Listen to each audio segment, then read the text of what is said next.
So next ಏನು ಕೊಟ್ಟಿದ್ದಾರೆ ಅಂತಂದರೆ interdependence between plants and animals. Interdependence ಅಂತಂದರೆ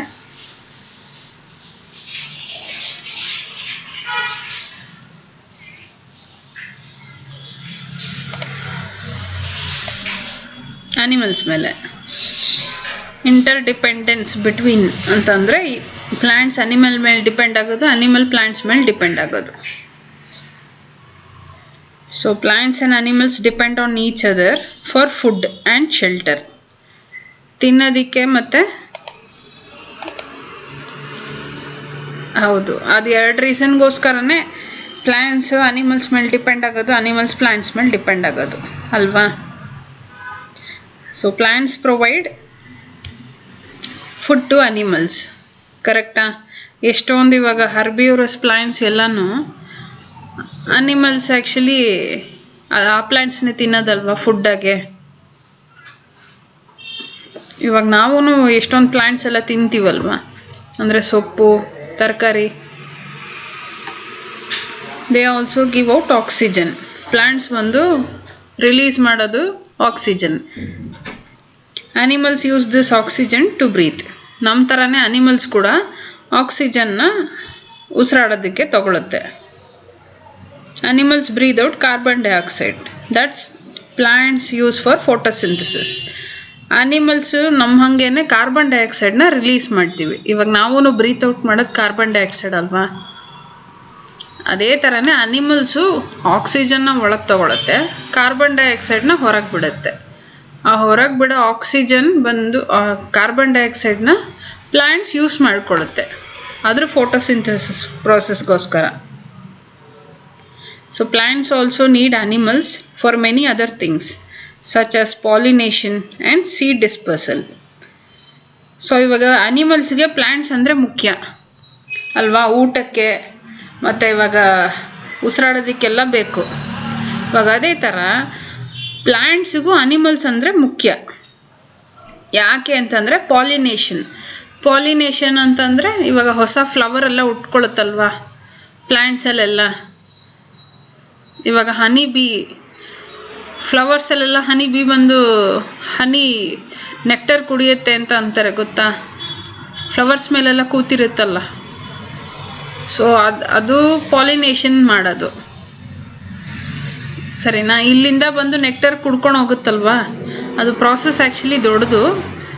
ನೀನು ಇದನ್ನು ನೋಡಿರ್ತೀಯ ಅಲ್ವಾ, ಹನಿ ಬಿ ಎಲ್ಲ ಒಂದೊಂದು ಫ್ಲವರ್ಸ್ ಮೇಲೆ ಕುತ್ಕೊಳ್ಳೋದು. ಸೊ ಇಷ್ಟು ಪಾಲಿನೇಷನ್ ಅಂತ ಇವಾಗ ಸದ್ಯಕ್ಕೆ ನೀನು ತಿಳ್ಕೊ ಸಾಕು. ಸೊ ಈ ಥರ ಪ್ರಾಸೆಸ್ಗೆಲ್ಲ ಪ್ಲ್ಯಾಂಟ್ಸಿಗೆ ಅನಿಮಲ್ಸ್ ಅಂದರೆ ಬೇಕಾಗಿದೆ. ಪಾಲಿನೇಷನ್ ಮತ್ತು ಸೀಡ್ ಡಿಸ್ಪರ್ಸಲ್ ಅಂತ ಕೊಟ್ಟಿದ್ದಾರೆ.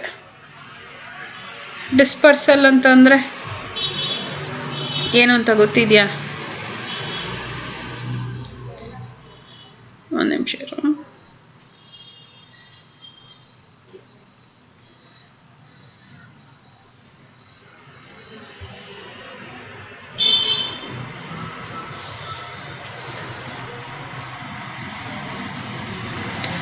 ಸೊ ಸೀಡ್ ಡಿಸ್ಪರ್ಸಲ್ ಅಂತಂದರೆ plant seeds are transported to new sites for germination and the establishment of new individuals.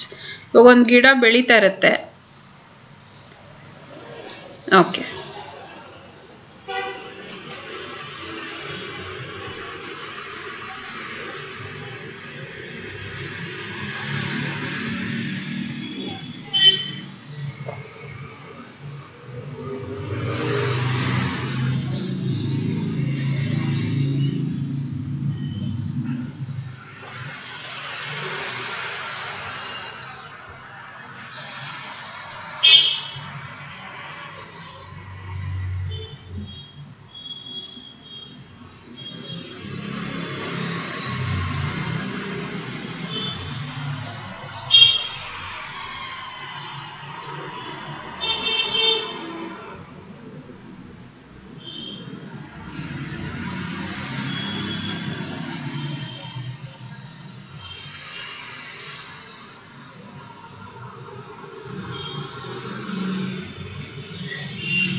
ಹೇಳ.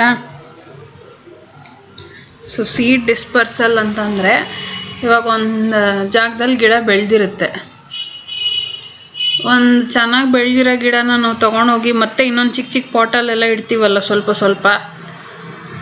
ಸೊ ಸೀಡ್ ಸಮೇತ ಇಟ್ಟರೆ ಅದನ್ನು ಸೀಡ್ ಡಿಸ್ಪರ್ಸಲ್ ಅಂತ ಕರಿತೀವಿ. ಅರ್ಥ ಆಯ್ತಾ? ಸೊ ಪ್ಲ್ಯಾಂಟ್ಸ್ ಬಂದು ಈ ಎರಡು ಪ್ರಾಸೆಸ್ಗೆ ಅನಿಮಲ್ಸ್ ಅಂದರೆ ಬೇಕಾಗುತ್ತೆ ಪ್ಲ್ಯಾಂಟ್ಸಿಗೆ. ಯಾವುದ್ಯಾವುದು? ಪಾಲಿನೇಷನ್ ಮತ್ತು ಸೀಡ್ ಡಿಸ್ಪರ್ಸಲ್ಗೆ. ನೆಕ್ಸ್ಟ್ ಏನು ಕೊಟ್ಟಿದ್ದಾರೆ? Animals such as birds use plants to make their homes. ಇವಾಗ ಅನಿಮಲ್ಸಲ್ಲೇ ಬರ್ಡ್ಸು ಸೇರುತ್ತೆ, ಕರೆಕ್ಟಾ? ಇವಾಗ ಬರ್ಡ್ಸ್ ಎಲ್ಲ ಪ್ಲ್ಯಾಂಟ್ಸ್ನ ಶೆಲ್ಟರ್ಗೋಸ್ಕರ ಯೂಸ್ ಮಾಡ್ಕೊತಾರೆ, ಕರೆಕ್ಟಾ? ಸೊ ಪ್ಲ್ಯಾಂಟ್ಸ್ಗೂ ಅನಿಮಲ್ಸ್ ಇಲ್ಲ ಅಂದರೆ ಆಗಲ್ಲ, ಅನಿಮಲ್ಸ್ಗೂ ಪ್ಲ್ಯಾಂಟ್ಸ್ ಇಲ್ಲ ಅಂದರೆ ಆಗಲ್ಲ. ಅದಕ್ಕೇ ಇಂಟರ್ಡಿಪೆಂಡೆನ್ಸ್ ಅಂತ ಕೊಟ್ಟಿರೋದು. So thus plants and animals are strongly interdependent on each other for their survival. ಅರ್ಥ ಆಯ್ತಾ? ಈ ಕ್ವೆಶನ್ ಕೇಳಿದ್ರೆ ಒಂದು 3 to 4 ಪಾಯಿಂಟ್ಸ್ ಬರಿಬೇಕಾಗುತ್ತೆ. ಇದರಲ್ಲಿ ಏನಾರ ಡೌಟ್ ಇದೆಯಾ? ಸೊ ಪ್ಲ್ಯಾಂಟ್ಸಿಂದ ಏನೇನು ಯೂಸ್ ಆಗುತ್ತೆ ಅನಿಮಲ್ಸಿಗೆ ಅಂತ ಬರಿಬೇಕು, ಅನಿಮಲ್ಸಿಗೆ ಪ್ಲ್ಯಾಂಟ್ಸಿಂದ ಏನೇನು ಯೂಸ್ ಆಗುತ್ತೆ ಅಂತ ಬರಿಬೇಕು. ಅದೊಂದು 2 ಪಾಯಿಂಟ್, ಇದೊಂದು 2 ಪಾಯಿಂಟ್ ಜ್ಞಾಪಕ ಇಟ್ಕೊಂಡ್ರೆ ಸಾಕು. ಸರಿನಾ? ಏನು ಡೌಟ್ ಇಲ್ವಾ ಇದರಲ್ಲಿ?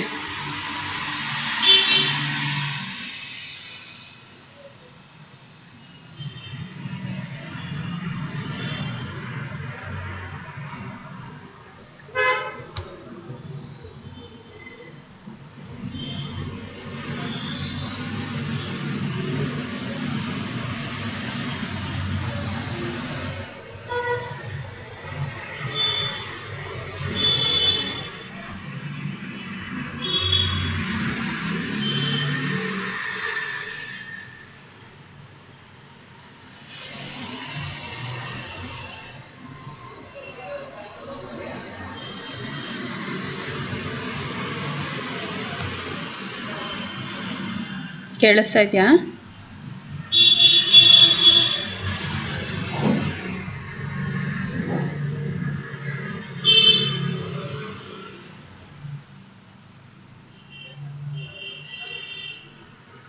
ಸೊ ನೆಕ್ಸ್ಟ್ ಒನ್ ಏನು ಕೊಟ್ಟಿದ್ದಾರೆ ಅಂತಂದರೆ balance in nature. So balance in ನೇಚರಲ್ಲಿ there is an optimum balance in nature between the number of plants and animals. ಅಂದರೆ ಇವಾಗ ಜಾಸ್ತಿ ಪ್ಲಾಂಟ್ಸ್ ಇದೆಯಾ ಇಲ್ಲ ಜಾಸ್ತಿ ಅನಿಮಲ್ಸ್ ಇದೆಯಾ?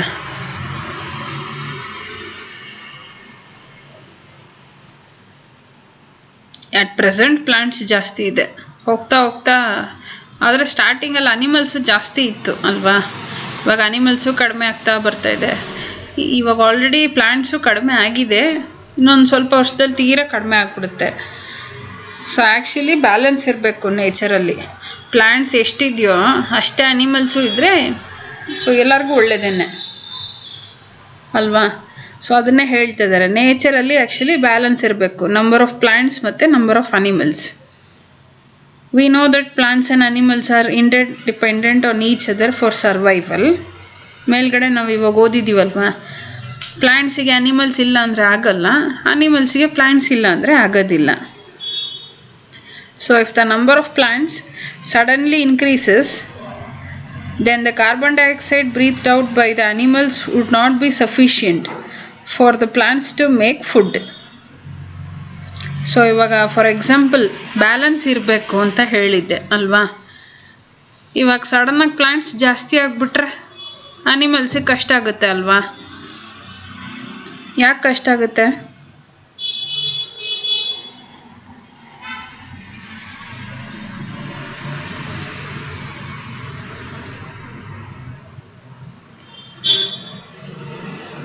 ಇವಾಗ ಪ್ಲ್ಯಾಂಟ್ಸ್ ಜಾಸ್ತಿ ಆಗಿದೆ, ಎಲ್ಲರಿಗೂ ಒಳ್ಳೆಯದೇ ತಾನೆ, ಮತ್ತು ಅನಿಮಲ್ಸಿಗೆ ಯಾಕೆ ಕಷ್ಟ ಆಗುತ್ತೆ? ಇವಾಗ ಪ್ಲ್ಯಾಂಟ್ಸ್ ಬ್ರೀತ್ ಇನ್ ಮಾಡೋದೇನು? ಫಸ್ಟ್ ಅದು ಯಾರಿಂದ ಬರ್ತಾರದು ಪ್ಲ್ಯಾಂಟ್ಸ್ಗೆ? ಕರೆಕ್ಟ್ ಹೇಳು. ಕರೆಕ್ಟ್, ಆ್ಯನಿಮಲ್ಸ್ ಬ್ರೀತ್ ಔಟ್ ಮಾಡೋದು ಕಾರ್ಬನ್ ಡೈಆಕ್ಸೈಡ್, ಅಲ್ಲಿಂದ ಪ್ಲ್ಯಾಂಟ್ಸ್ ಯೂಸ್ ಮಾಡ್ಕೊತಾರದು. ಬಟ್ ಪ್ಲಾಂಟ್ಸ್ ಜಾಸ್ತಿ ಆಗಿಬಿಟ್ರೆ ಅನಿಮಲ್ಸು ಒಂದು ಇಷ್ಟೇ ಕ್ವಾಂಟಿಟಿ ಕಾರ್ಬನ್ ಡೈಆಕ್ಸೈಡ್ ರಿಲೀಸ್ ಮಾಡುತ್ತೆ.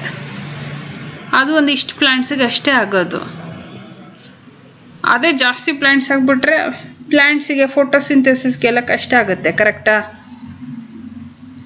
ಸೊ ಅದನ್ನೇ ಹೇಳ್ತಾ ಇದ್ದಾರೆ, it would not be sufficient for plants to make food ಅಂತ 5ನೇ ಲೈನಲ್ಲಿ ಕೊಟ್ಟಿದ್ದಾರೆ. ಗೊತ್ತಾಯ್ತಾ ಪಾಯಿಂಟು?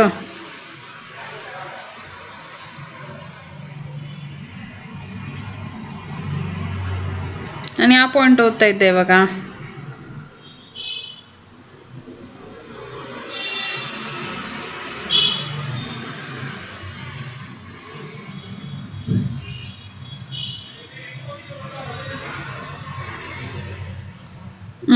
ಅದನ್ನೇ ನಾನು ಹೇಳಿದ್ದು.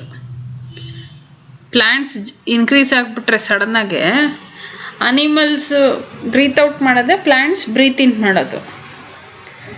ಸೊ ಪ್ಲ್ಯಾಂಟ್ಸಿಗೆ ಸ್ವಲ್ಪ ಕಾರ್ಬನ್ ಡೈಆಕ್ಸೈಡ್ ಆಗಿಬಿಟ್ರೆ ಪ್ಲ್ಯಾಂಟ್ಸ್ ಫೋಟೋಸಿಂಥೆಸಿಸ್ ಮಾಡೋಕ್ಕೆ ಆಗೋದಿಲ್ಲ. ಅರ್ಥ ಆಯ್ತಾ?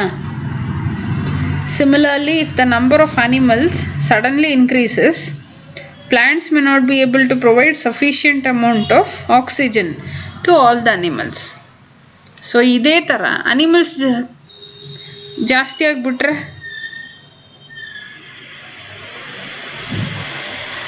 ಅನಿಮಲ್ಸಿಗೆ ಮತ್ತು ನಮಗೆ ಆಕ್ಸಿಜನ್ ಸಿಗ್ತಾ ಇರೋದು ಪ್ಲ್ಯಾಂಟ್ಸಿಂದನೇ.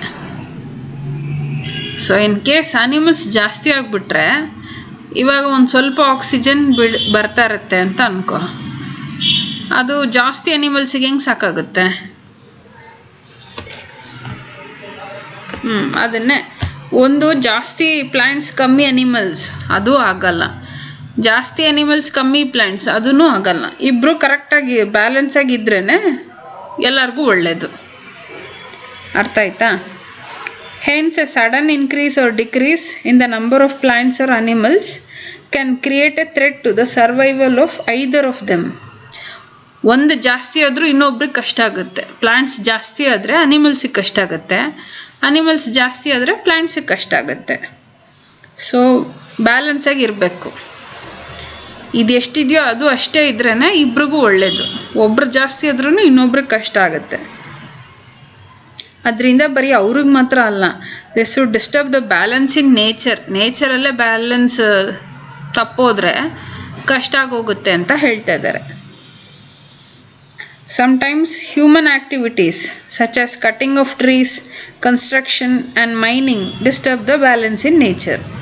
ಇವಾಗ ಅದಕ್ಕೆ ನಾವು ಸಾಥ್ ಕೊಡೋಂಗೆ ನಾವೂ ಮಾಡ್ತೀವಿ. ಮರ ಕಟ್ ಮಾಡೋದು, ಅನಿಮಲ್ಸ್ನ ಸಾಯಿಸೋದು ನಾವೂ ಎಲ್ಲ ಮಾಡ್ತೀವಲ್ವ, ಹ್ಯೂಮನ್ ಬೀಯಿಂಗ್ಸ್ ಎಲ್ಲ. ಮತ್ತು ಇವಾಗ ಅನಿಮಲ್ಸ್ ಅಲ್ಲ, ಟ್ರೀಸ್ನೆಲ್ಲ ಕಟ್ ಮಾಡ್ತೀವಿ ಬಿಲ್ಡಿಂಗ್ ಕಟ್ಟೋದಕ್ಕೋಸ್ಕರ. ಮತ್ತು ಮೈನಿಂಗು ಅದು ಇದು ಮಾಡೋದಕ್ಕೋಸ್ಕರ ಎಲ್ಲ ಟ್ರೀಸ್ ಎಲ್ಲನೂ ಕಟ್ ಮಾಡ್ತೀವಿ. ಕರೆಕ್ಟಾ? ಇವಾಗ ಎಷ್ಟೊಂದು ಮರನ ಆಲ್ರೆಡಿ ನಾವು ಕಟ್ ಮಾಡ್ತಾ ಇದ್ದೀವಿ. ಸೊ ಅದು ಮಾಡ್ತಾ ಇರೋದ್ರಿಂದ ನೇಚರಲ್ಲಿ ಒಂದು ಬ್ಯಾಲೆನ್ಸ್ ಇರೋದಿಲ್ಲ. Thus human beings have to be very cautious about their impact on the environment. We must protect plants and animals. This will help to maintain the balance in nature on the earth. So ಆ ಥರ ಏನೂ ಮಾಡಿದೆ ನಾವು ಬ್ಯಾಲೆನ್ಸ್ನ ನೇಚರಲ್ಲಿ ತರಿಸ್ಬೇಕು. ನಾವು ನಮ್ಮ ಕೈಲಾದಷ್ಟು ಪ್ಲ್ಯಾಂಟ್ಸ್ನ ನಾವು ಬೆಳೆಸಬೇಕು. ಸೊ ನಾವು ಪ್ಲ್ಯಾಂಟ್ಸ್ ಮತ್ತು ಅನಿಮಲ್ಸ್ನ ನಾವು ಪ್ರೊಟೆಕ್ಟ್ ಮಾಡಬೇಕು. ಅನಿಮಲ್ಸ್ನ ನಾವು ಹಾರ್ಮ್ ಮಾಡಬಾರ್ದು.